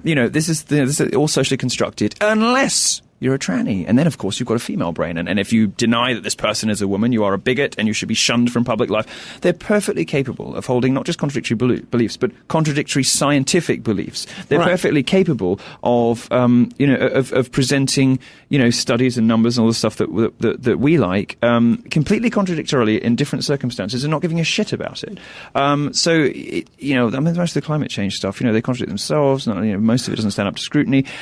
For the party of science, for the side, they like to think of themselves as the side with the numbers and with the science. Well, that's what I'm saying. They have so little respect for the scientific method. It's extraordinary. Here's what I like to try to tell whenever I talk to Ed Begley Jr. I said, look, I replaced all my conventional light bulbs with LED light bulbs because it's cheaper for me. Yeah. And I'm motivated to do it. They last longer. I get a smaller electric bill. Win-win, and you get slightly less greenhouse gases or whatever it is. So, whether we're creating climate change or not is not really, to me, it's not really argument. It's if we are, then let's build nuclear power plants because that'll save a lot more than coal burning plants would do. No, we're against that. So which is it once again? Can we look at the statistics? Can we crunch some numbers? Can we simply ask smart people, what is the cleanest form of energy? They will tell you it is nuclear. Now, all right, can we use that? Absolutely not. okay, but so more guys just die in a coal mine. Is that okay? Well, no. Well, then what do we use? I don't know. I'll tell you what I don't want. And that's the answer. It's interesting how they started this fight too on the climate change thing. They went in hysterically, apocalyptically on emotion-based stuff. Like, we are terrible people. We're raping the natural world. We're destroying the world around us. It's all our fault. Man-made climate change, and they upgraded it to climate chaos. And she was. And it was only really when they realised that they had to be evidence-based, they started winning people over. They're saying, well, there's that whole other thing, like, there just won't be any of this stuff left, and we need energy security. And then normal people were like, oh, actually, I would like cheaper bills, and it would be good if we did have power in 50 years. And okay, fine, we'll do it that way. They don't seem to understand that most people want to know about numbers and data and evidence, and instead it was this sort of apocalyptic, guilt shaming. I mean, all this stuff comes to the middle class, right? What you would call the upper middle class is the root of all evil. That's where feminism comes from. This is where this sort of this middle class white guilt that gives rise to most of the liberal nonsense. And they just seem to hate themselves and everybody else. And I get the impression they just wish that people weren't on this planet. I mean, you look at the president. Obama obviously doesn't like the country very much. You look at liberals; they don't like people very much. I mean, they just seem like it's just sort of a political movement born out of the most abject self-loathing. Yet they have the gall to call me a self-loathing homosexual because I like to make an interesting argument about whether gay marriage is a good thing or whatever. They'll pathologize you whilst having their entire worldview ultimately born out of self-loathing. We got the HuffPo thing. I want to say this real quick, you've arrived as a country when you hate yourself. You mean you're out of problems. We were talking about the Filipinos. You turn that laser inward. Yeah. Filipinos love themselves some Filipinos. I mean, Manny Pacquiao's punch drunk and president. You know what I mean? Like, they love it. And when Manny Pacquiao fights, the whole city shuts down. And by the way, that's 4 a.m. on a Sunday or whatever, because with the time difference and whatever it is. But I said country, city. Yeah, we just got it. Anyway, so the Philippines love the Philippines. We were just talking about this with Max Pata. You marry a Filipino, do a Filipino profession, don't embarrass your father with the blah, blah, blah. With the guitar playing. With the guitar playing and this, that, and the other. This country's officially out of problems, so we have plenty of energy to turn on ourselves, which I believe we're doing right now. Look, when you're trying to conquer nature and build cabins in the woods and stuff, you don't turn. No. You don't have energy. We got a lot of extra energy. Yes. I'll play this HuffPo thing, and I want to know if you think Mother England has the same energy to hate themselves or more. There's a reason I left. All right. Let's listen to the nice lady argue with me over two simple concepts. Talking about, I have, So what was it that you and Gavin Newsom were talking about? I mean, you were talking about poverty, right? Gavin Newsom went on this jag where he said half the Hispanic and African American people living in Los Angeles don't have access to an ATM or checking accounts. And I said, why not? And he said, what do you mean, why not? Or something. And I said, what's the problem?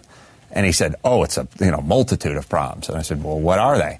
And he started off on this jag about check cashing places preying upon blacks and Hispanics. And I said, who else are they preying upon? And he said, everybody. And I said, then why'd you just single out blacks and Hispanics? And he said, because they're preying upon them. He did a bullshit, cowardly politician, talk in a circle, provide no answers, just make these broad sweeping proclamations that black people and Hispanic people couldn't get checking accounts. And my question to him was and still is, why not? What's going on? You mean if a Hispanic person walks into a bank, they're going to be turned away, or what's going on? And then you're a politician. What are we doing here to try to? He didn't give you a good answer as to perhaps what he thought maybe some of the systemic causes are that he had zero. Leave minority groups in in positions where they are more likely to live in poverty and. I gave him the answer, which is family and education, and we can all get out of this mess. And he said it was much more complicated than that. But then it is a little more complicated than that, than just saying family and education. Not much. Oh, but come on! I mean, it's a system, right? Where it is much harder to get out of a certain income. It's a system. Yes, we have a system in place that holds down blacks and Hispanics, but doesn't hold down Indians and Asians. That's our system. Remember at the meeting? Yeah. Well, let her go. She got another 25 seconds here. But here she is arguing with me. Much more complicated than that. But then What is a little more complicated than that, than just saying family and education? Not much. Oh, but come on. I mean, it's a system, right, where it is much harder to get out of a certain income bracket if you're born into it. If you live in a certain neighborhood, right. that affects the quality. That's why you have to focus on family and education. I mean, I'm not Christian or anything. You're not going to solve everything. It would solve everything, yeah. Just family and education? What about, the drug war that we have that's failing? What about the school-to-prison pipeline, things like this? The school-to-prison pipeline, if you focused on education, I think would interrupt the school-to-prison pipeline. Well, the problem is that schools are maybe not focusing on education so much as they are on reprimanding children. There she is. She's Huffington Post. That's the talking. There's the talking points. There's your talking point. Full chocolate. Who had answers? Who had more answers? Her or Gavin Newsom? It was a dead heat. A dead heat of a big fat fucking zero of answers. It's now very he wanted to talk strange. about slavery. It's very strange. Gavin Newsom's going to be. We're going to get him or Via Retardo as the next governor of California. Everyone, enjoy your lives. I'll be with my family getting educated. Sorry. No. The weird thing about this is, if there is, for instance, a patriarchal conspiracy to keep women down, it's not doing a very good job. No. Women are now going to university more than men. Ugh. There's a male suicide epidemic. According to many figures, women now get paid. If you believe there's a pay gap, if anything, the numbers are reversed and women are getting more money under 30.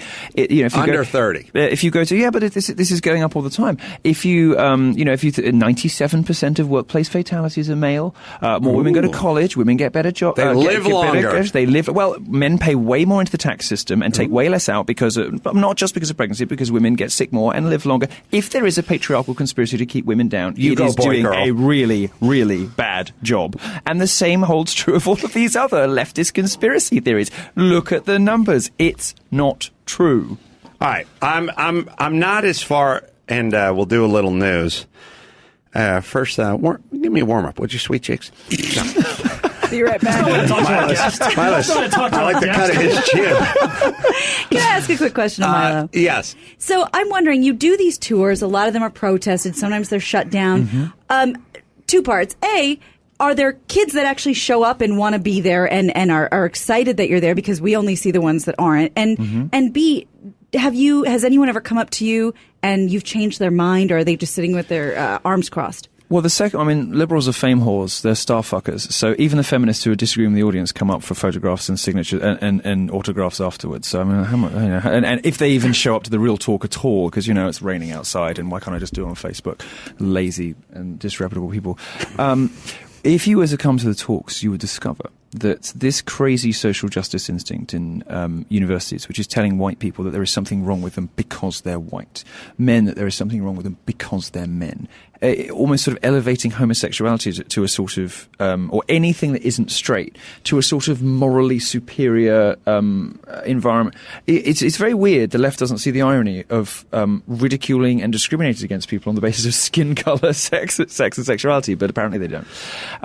You discover actually at my talks sort of bring the internet to life. I have a very large fan base of very excitable and wonderful, smart people who are grateful that somebody is finally talking to the under 40s or whatever. And actually at my talks, you sort of get an internet comment section come to life. So you'll get somebody chanting Black Lives Matter and smearing blood over their faces. But then the frat boys will start chanting Trump, Trump, Trump, Trump, just as a sort of tribal rejoinder. My experience so far has been that the crazy social justice loons are a very small minority. Most people just want to be nice and want to be educated about this stuff, and are being told lies by their professors, and being told lies by the media, and being told lies by the student unions. And they believe this stuff about campus rape culture and the wage gap because they've got no reason not to. But when you go and you give this talk, I just see jaws dropping and eyes widening right all the way through the room. And there's a queue of I rarely talk to audiences of less than 500 these days, and there's a queue of 350 of them waiting for autographs and pictures, and that's almost unprecedented on campuses. It's outside of proper celebrity, like rock stars. Milo, I have a theory that flies in the face of what you just said, which is You're allowed to be wrong. That's okay. I don't believe that they do believe. I really don't. Like when they say there's a rape culture that's on campuses, why are they shipping their kids off to college in record numbers? They're female daughters. I'm talking about the kids. The students do believe this. You know, when the students believe it. At Rutgers, 2 weeks after I was there, they held a group therapy session. No, this is true. They had a group therapy session which involved the police, members of the campus authorities, student leaders, professors, to help the students that were so traumatized by my presence on campus, students who hadn't even been to the talk, who were just so traumatized by my presence on campus, by the existence of a gay man with the wrong opinions, that they needed therapy. They needed to be coaxed. Now look, I believe that these students are sincerely traumatized, which is why in the last couple of talks I haven't gone quite as hard on the poor kids. The problem is the faculty. The problem is university administrators. They are not teaching kids properly. And in many cases, in these liberal arts colleges, these small places like Bucknell, in Pennsylvania, the professors don't just not teach the fact-based, libertarian, conservative, alternative points of view to Marx. I mean, Marx, of course, being the number one economics textbook in the country by a huge margin. They don't just not teach the alternatives, they don't even know them. And it's so endemic is this far left progressivism in the education system in this country that they're churning out students who are dumber than when they went in. Gender studies graduates are less able to have a healthy, successful, well-adjusted life and less ready for the workforce than when they started at college. And that's my experience. The problem is not the students, the poor kids who in many cases do feel you're 19, your brain's mush. The problem is the faculty and the administrators. And a lot of the, what I was saying in the hypocritical department, every left-leaning celebrity in this town they've got two issues. They got the rape culture on the campus, and they got the rising sea levels. They're sending their kids off to college and moving to Malibu. So if you're really worried about the rising sea levels and the rape culture, why are you living in Malibu? This is the thing. When conservatives say they're worried, when Obama comes out and says yet another thing that makes Second Amendment kind of people worried, they go out and buy guns. They put their money where their mouth is. Every time, Obama doesn't like the First or the Second Amendments very much, but he particularly doesn't like the Second.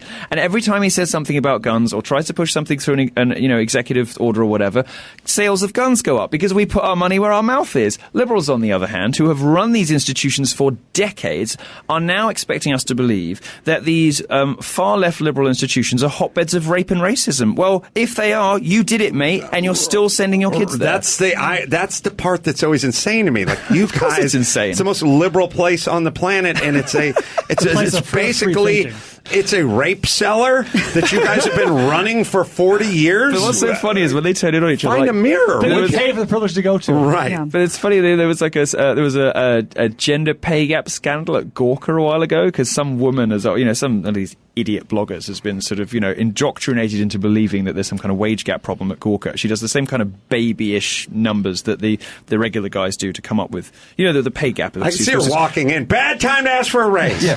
Very bad time to ask for a raise. All raises have been temporarily suspended. But it's great because they start turning on each other, and now this happened at Gawker. I mean, the wage gap stuff is nonsense. Most of your listeners will know this, right? If you take the total amount of money earned by women and the total amount of money earned by men, you do a simple division. Well, that's earnings, not wages. Women don't get paid less for the same work. That's because there are all sorts of reasons why women don't work as hard. Sorry about it.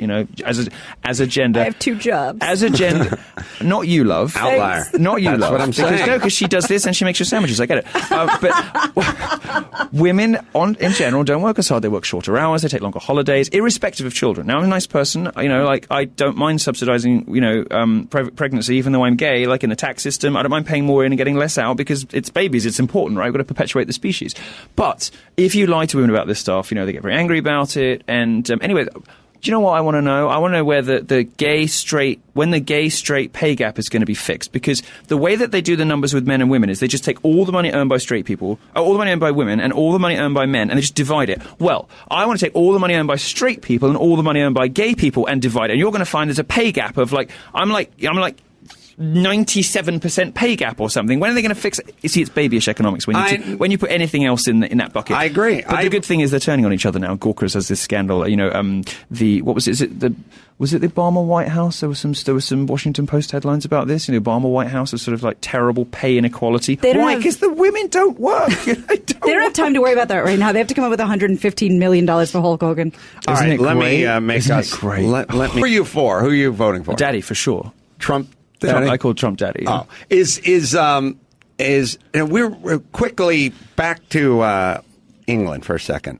Yeah. We are out of problems here, as I always say, so we hate ourselves. Agreed. That's what we do. We're basically like a teenager who has... I have lots of problems. I still hate myself. They have nothing. We have nothing to do and eventually they just start cutting on their thigh. We just start. That's what we do. We don't have any predators, any enemies, any. There's no wars. There's no. Real anything that we fear. No existential threats. So we start overdoing it with hand sanitizer, and if someone invents something called Veggie Wash, and my wife goes out and buys it because we don't have problems.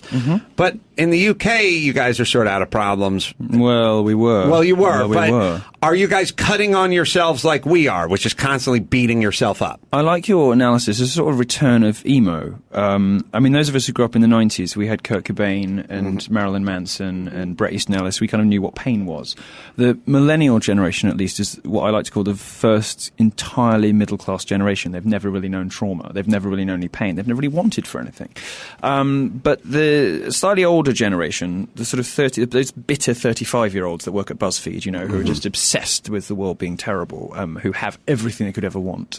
I think your analysis is correct where they're concerned. In America, certainly, there isn't too much to complain about, there wasn't until Obama came in. In the UK, we have a problem, and in Europe more generally, we have a problem, and that is this sort of influx of radical Islam. And the immigration stuff in Germany is horrifying, but the UK hasn't escaped from this. We've got 1,400 girls who were sexually assaulted and gang raped in Rotherham by Pakistani rape gangs. Well, it's like going to one of our universities. Which was not so, well, you would believe that, wouldn't you? Yeah, no. There are real rape cultures. They're in the Middle East. They're anywhere you find Islam. And Ivy League. Hold on. I know a guy from Pakistan, and I didn't see him rape anyone while I was talking to him. So it you're can't wrong. be real. It you're can't wrong. be real. Well, this is precisely the kind of argument that is used to excuse this stuff, and it's why for 10 years, girls were being targeted, racially targeted. They were going for white girls because they were considered less. Well, there was whole neighborhoods you couldn't walk through, and nobody said anything. That's in the middle of France. That's perfectly true, and they still are, and they're getting worse. And Germany is now. Germany as a country is screwed. Well, Germany. I'll tell you what's going on with Germany. Germany exterminated a bunch of Jews and gypsies and homosexuals and retarded people 65 or 75 years ago, and they're overcompensating now, which is going to cause them problems in the future. That's true, but they're importing the one group of people that hates Jews even more than the Germans did. Oh, I never thought about it it's like Merkel is sort of accidentally welcoming in a second Holocaust. Well, these places, you don't read this in the German press, but there are these places in France, bagel stores, and the bagel store bit of it never makes it into the news report. I said, they just totally at random chose this synagogue. They totally at random chose this bagel store, and the media won't report on that. They won't tell you what was actually blown up. I don't get. I'm not an Obama basher per se. I disagree with a lot of his stuff, but I understand his appeal in many ways. All right. But when he won't call Fort Hood he calls that a workplace killing, or will not say Islamic terror or something, will not even use the words. He says things like unfortunate incident and stuff like that. At that point, it becomes a little comical, right? But people know this now. They're waking up to this stuff. They realise when Paris happened, it took some British TV networks. I on Sky News very often, love Sky News, love many of those people on there. I did a Trumpism then, didn't I? They're all fantastic. Love these people. Love these people. They're great. Terrific. I love them. We have many great relationships. But it took them a day and a half to say the word Muslim or Islamic or terror. It was a tragedy in Paris. It's not a tragedy. It's not a tragedy. Some guy walked in, went, "Oh, what?" and blew people up, I know. All sounds unproximate. Yes. So, Yeah, I nailed it. That was good. That was pretty good, yeah. I don't hear me do the Star Spangled Banner. I don't get it either. I don't. Well, the reason is that the left has constructed this pyramid of victimhood. Yes. White gay men like me don't score very highly anymore, which is why the Daily Beast is like telling us that our dating preferences are racist, that we still have white privilege. And you go up the ladder, and the very, very top, even above trannies, who are, completely untouchable, perfect, beautiful angels from heaven who can never put a foot wrong. Above trannies, you've got Muslims. Why? Because Muslims agree with the left that the West is bad. And all the things that radical Islam likes, feminists like too. If you look at what they want women to cover up, they want less speech, they want all this stuff. Feminism and radical Islam aren't that different. They look very similar if you actually put them side by side. How they want society to look, segregated, this, that and the other. You've got this crazy Jeremy Corbyn, the left-wing guy who's, leading the Labour Party in the UK, who suggested segregated train carriages. Well, where have I seen that before? This is the thing. I mean, for whom? For men and women. Men and women. Segregated train carriages for men and women. Now, of course, the left will say it's to protect women from sexual violence. Islam will say it's to, sort of admit that it's because men can't control themselves. Both of those things are sexist. But the end result of this is the same. I say this to Black Lives Matter protesters in college. I say, you know what, guys? You're coming in here stoking racial hatred. I'm sorry to say it, like the KKK. You're coming in here asking for segregated dorms. You want blacks-only dorms. Well, guess who else might have quite liked that? The KKK. You're coming in, and you run through the list of how society would look if these guys got their way, and it ain't that different. And you look at radical feminist progressive politics in America, what they actually want society to look. I know it sounds stupid, but what they want society to look like doesn't look that different from many of the things that Muslims want. And of course, all of the criticisms that radical Muslims and even frankly, mainstream Muslim society. I mean, we're not talking about extremists here. I could be killed for being gay in 11 countries. That's not ISIS. That's mainstream Muslim society, right? But if you look at the criticisms of the West that Muslims in the Middle East make, well, progressives agree with them all. Yeah, I look. My problem. I have the same sort of stance that Bill Maher has here, which is everyone always goes, well, there's just a tiny, tiny, tiny little minority of folks that are carrying out these atrocities. And yes, that's true. And then there's a much larger group of people that are watching it go down and not really judging or doing anything about it. Where's the worldwide Muslim peace movement?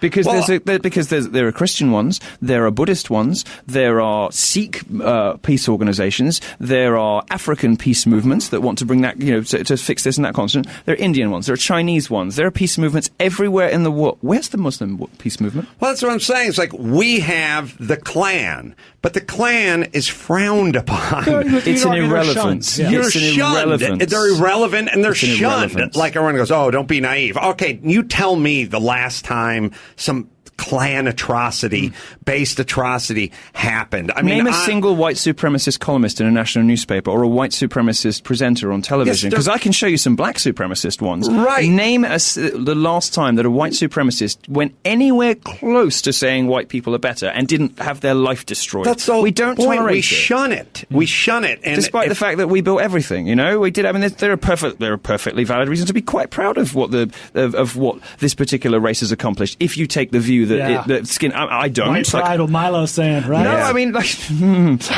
don't really care that much because I prefer to interrogate people on the basis of what's in their character. I do scream if you take that view, I'm with you. If you take that view, then there is an objectively better race. I scream at people all the time when they're like, I know heterosexual white males are the enemy, but we got the Golden Gate Bridge out of them, didn't we? At least the internet, we got to space, we got a few the global financial system. We've got, we've raised continents that are not white out of poverty thanks to globalization and the free market economy. We're lifting India out of poverty. We've enabled all of China's progress. Well, ain't that fucking bad? Thank you.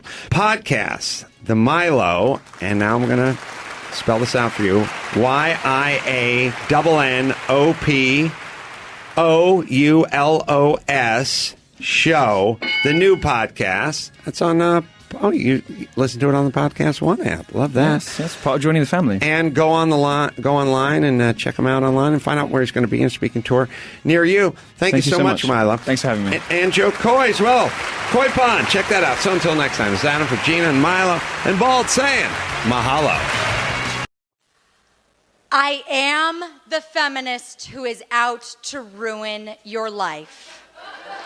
I am the feminist who is ruining your perfectly respectful marriage by suggesting Audre Lorde to the book club that your wife attends. And yes, I am the one who convinced her to get that shorter haircut that you pretend to like but don't really like. I am the feminist who is pushing your daughter down the slippery slope of sluthood by giving her a high five when she says she keeps her own supply of condoms. And incidentally, I've tried to turn her bisexual by recommending some dental dams. Yes, I am that hysterical feminist who demands trigger warnings on scenes of rape and violent sexual conduct. Yes, I am that militant, man-hating ball-buster who insists on opening the door for you just because I made physical contact with it first. I am that ice queen cunt who responds to your street-side compliment with her most frigid, "I didn't need your comment." I am out to infringe upon your rights and freedoms and extra room on the subway bestowed upon you for having a penis. I am absolutely a threat to your way of life.